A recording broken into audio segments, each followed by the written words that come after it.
Preparation. It is important to know the scope of the investigation.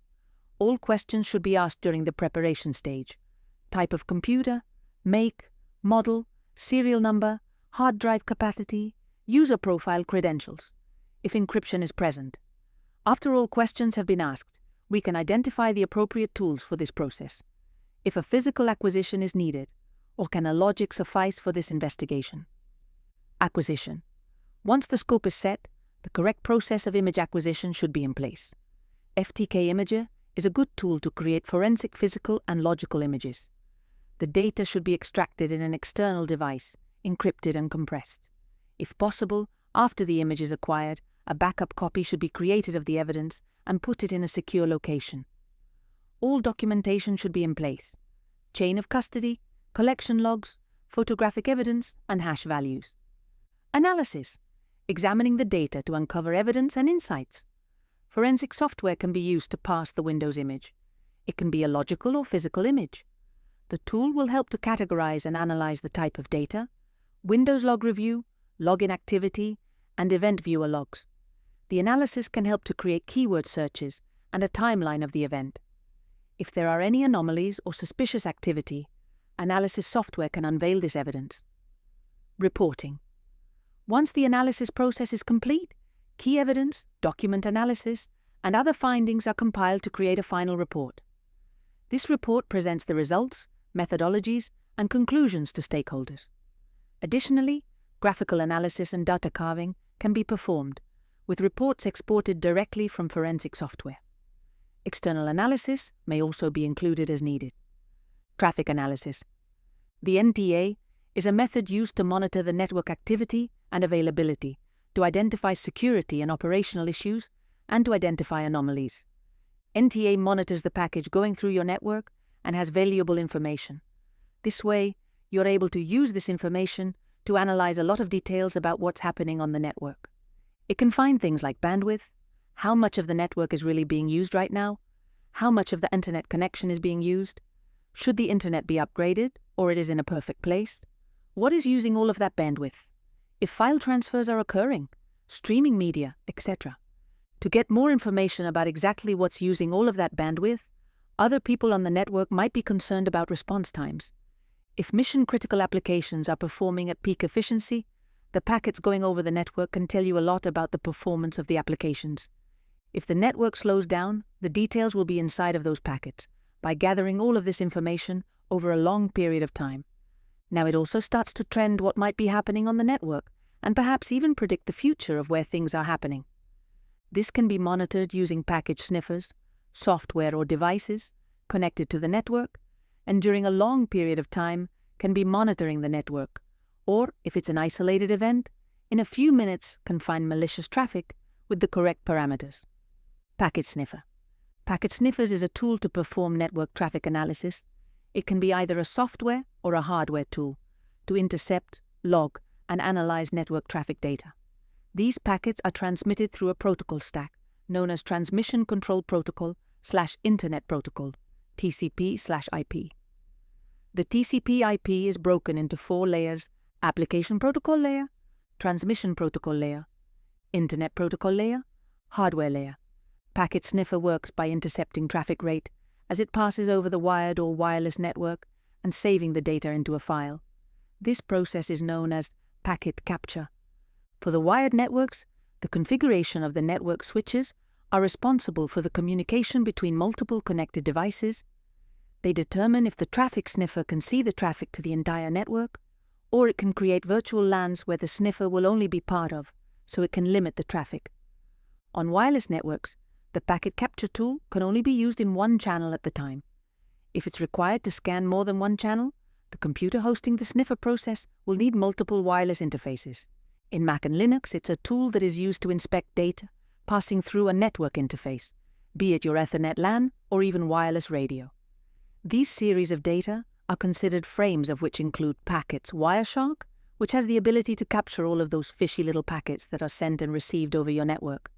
It can decode for analysis when you do anything on the internet, like browsing to different websites, use chat IRC, transfer files, etc. The data is always converted into these packets, when it passes through your network interface or your LAN card. Wireshark will hunt for those packets in the TCP/IP layer during transmission and keep whatever it finds. It's important to keep Wireshark in mind if you're a network admin who needs to double-check that all of your customers' sensitive data is being transmitted securely. On the other hand, you might want to watch out for those that are using this tool on open networks or your company's computers and steal clear plaintext protocols like HTTP. It is important to consider using HTTPS for encapsulating your packets in a secure SSH or VPN tunnel. They're secure boxes for the internet. Watch the following video. Hands-on traffic analysis with Wireshark. Let's practice, from Chris Greer. Windows response and volatile data collection. Windows response refers to the planification of the actions and processes during the initial stage of an investigation, where the system was used to attack another system, or the system is the victim of the attack. This process is to create a preparation plan before the system gets investigated and the creation of a response toolkit. This toolkit will contain data to capture and preserve volatile data that can be lost if the correct process is not followed. Volatile data is data that can be easily lost and that will not remain for a long time or period on the system. This data can be easily modified or lost when a system reboots or is shut down. It is important to preserve the volatile data because investigators can create a timeline of a security incident. Some examples of volatile information are system time, logged on users, network information, open files, network connections, network status, process information, process memory, shares, clipboard contents, command history. It is important to select the correct tool to capture volatile information. Some tools can modify the memory of the data. It is important that the investigator first create a duplication of the data. Within Windows, a step of commands can be utilized to capture the volatile data, while the computer is still on and is not rebooted or shut down. This process should be followed and documented in a collection log, or with photographic evidence. A command prompt should be open, and here are the commands to use for the process. System time. Commands. Use date/t and time/t for quick access to the current date and time. Alternatively, the Net Statistics server provides detailed system statistics. Function. GetSystemTime is a more precise method, offering comprehensive time data, including year, month, day, and milliseconds. Logged on users. Tools. These logged on and log on sessions help identify users currently logged into the system. Open files. Commands. Use netfile to view files currently open on the network, or the network open files utility for additional details. Network information. Intruder tracking. After gaining access, intruders may probe the network. Use mbtstat to check NetBIOS name to IP mappings. Logs. Investigators should review various logs, including IDS, IPS, firewalls, and application logs, as well as protocols in use, like secure file transfers. Network connections. Purpose. Investigators check connections for signs of attackers, such as communication with IRC bots or worm activity. Command. Netstat can display current network connections, process information. Monitoring. Investigate running processes for signs of malicious activity using Task Manager, Task List, SLIST, and other utilities. Process to port mapping. Tracing. To associate processes with their network ports, Netstat is also used here. Process memory. Inspection.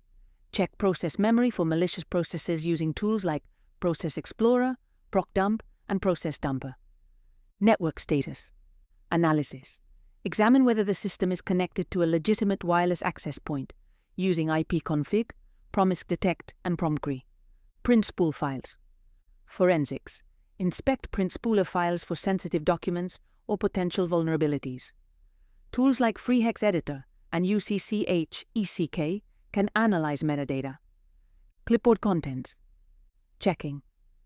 Review clipboard contents for potential data leaks or overlooked evidence of malicious activity. Service/driver information. Persistence. Threats. Services and drivers can be entry points for persistent threats. Use a task list to analyze them. Command history. Reviewing commands. Use DOSKey/history to view recently executed commands, providing insight into user activity. Locally shared resources. Sharing analysis. The net share command reveals resources shared locally, which could indicate potential vulnerabilities or data exposure. Each of these steps involves specific commands and tools that security investigators use to gather and analyze data from a system. By systematically checking these areas, investigators can identify unauthorized access, malicious processes, and other security issues. A tool that can be used for this process is Magnet Response. This tool can be downloaded from the Magnet Forensics webpage and is free to download. https://www.magnetforensics.com/resources/magnetresponse/. Once the tools are downloaded and extracted, accept the license agreement. How to capture volatile data with Magnet Response. Execute Magnet Response and accept the license agreement. The response configuration will show the collection options. Assign a case number and the location output of the collected data. Magnet Response can capture RAM memory for running applications and files that are in use for the victim or suspect. Magnet Response will start the process of capturing the volatile data. This process might take some time. After RAM memory has been acquired, Magnet Forensic will create logs and dump files that can be analyzed. The logs contain important information for the investigation and can be analyzed using forensic software, like autopsy forensics. It can be manually screened and reviewed. That will provide an access log, usage log, information about connected devices, etc. Check for suspicious applications. It is crucial to identify suspicious applications as part of the forensics investigation. The systems can be compromised by malicious software, malware, or unauthorized applications that can result in the system's integrity being compromised. Data can be stolen, or it can grant unwanted access to the system. Third-party applications can be used to analyze processes. There are tools like Process Explorer that can represent in a graphic view the running process of the system. The program can be downloaded from the Microsoft Learn webpage, https://learn.microsoft.com, ANUS, sysinternals, downloads, Process Explorer. Process Explorer identifies all running processes on the system and monitors system utilization. This tool allows real-time tracking of system activity, helping detect any software consuming excessive resources. If high resource usage is observed while the system is idle, further investigation may be necessary. Processes with the same name but different letters or trying to look the same should also be investigated. The path and details are shown on the interface for easy identification. Startup applications. In Windows systems, there are applications that run from the startup of Windows. Malware applications use the startup process as a mechanism of activating the application, compromising the system, to execute and gain unwanted access to the system or continue with the attack. The Task Manager has a Startup tab that will enlist all the applications that are set to run on the startup. Reviewing this tab will allow us to identify if any malicious software is being executed during this process. The Windows registry will also provide information about startup applications that will run after the system is turned on. The location to look on the registry, HK or Local Machine Software. Microsoft Windows Current Version, Run and HK Current Use on Software. Microsoft Local Windows Current Version, Run for entries that might indicate malware. Installed programs should be assessed, as some may pose security vulnerabilities to the system. Identifying these programs is crucial. To review installed software, navigate to the control panel under Programs and Features, where a complete list of installed programs can be examined. It contains the size and date of the installation of the program. It is easy to navigate through the installed applications to identify the suspicious programs. All the unfamiliar or recently installed programs that won't have a reason to be installed can be flagged as suspicious. Software with generic names or icons, or having misspelling in the name of the program, software that mimics legitimate software, etc. The computer services can indicate the installation of suspicious applications on the Service Management Console, services.msc. There is a list of all the services available for the system. The list contains services that are running, stopped and paused. Unrecognized services that have an automatic start can be flagged as suspicious. Services that have been stopped on purpose can also be flagged as suspicious, or services with unusual names or descriptions. Recovery of passwords, file systems and Mac Finder. Recovery passwords. Microsoft introduced an update for Windows 10 in 2016. In addition to improvements, such as a Linux shell, pure reinstallation, improved Cortana intelligence, new biometric login options based on Windows Hello, and other features, Windows addressed a vulnerability that allowed malicious users to deploy a certain form of ransomware. More specifically, Microsoft changed the standard Windows 10 login workflow, as well as the location where the password hash is stored. While the hash is still stored in the Security Account Manager, SAM Hive, the offset within the key has changed, so the use of most hacker tools specifically designed to pull this data will not work. These changes may have been motivated by Microsoft's desire to discontinue support for legacy and vulnerable cryptographic algorithms, including the RC4 cipher. Although we know the new location of the 56-byte NT-LAN manager, NTLM hash, and the offset to the pointer to the location offset 168 for a length of 4 bytes, it is still protected by an encryption key which is stored in the system hive. Prior to the 2016 Windows 10 anniversary update, System Key, SysKey, was the utility that encrypted the hashed password information in a SAM database in Windows systems. To do this, it used a 128-bit RC4 encryption key, which was stored in the Windows system registry by default. SysKey could optionally be configured to require the user to enter the key at boot time as a startup password or load it on removable storage media. SysKey comes with Microsoft Windows and was first introduced with Windows NT 4.0 Service, Pack 3.4. It was meant to protect against offline password cracking attacks by preventing the possessor of an unauthorized copy of the SAM from extracting useful information from it. However, SysKey is now commonly misused by scammers to lock victims out of their own computers in order to coerce them into paying a ransom. This is one of the many ways they employ ransomware. When you log into a computer with the Windows OS, Windows does not actually pass the password you entered to compare against the stored password. Remember, there is no stored password. Instead, when you type in the password, Windows converts it to the NTLM hash and requests the system decrypt the encrypted NTLM hash from the SAM Hive .5 Windows, then compares the NTLM hash of the password you typed with the NTLM that is unencrypted from the SAM Hive using the AES algorithm stored in the system hive. If they match, you're allowed access. If they do not match, you're not allowed access. The recovery process of passwords in Windows Forensics is essential to retrieve lost passwords and examine file systems for evidence. There are tools that can help to recover passwords. These passwords are important to get access to encrypted files, accounts, systems, email accounts, social media, etc. One of the tools that can be used is PassFab. https://www.passfab.net/. It is a free tool that can assist in the password retrieval process. It works in Windows environments and Apple environments.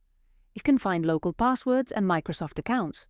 The tool itself supports multiple recovery processes, including booting from USB to recover data from offline systems. It is designed for simple use and making it accessible for non-technical users.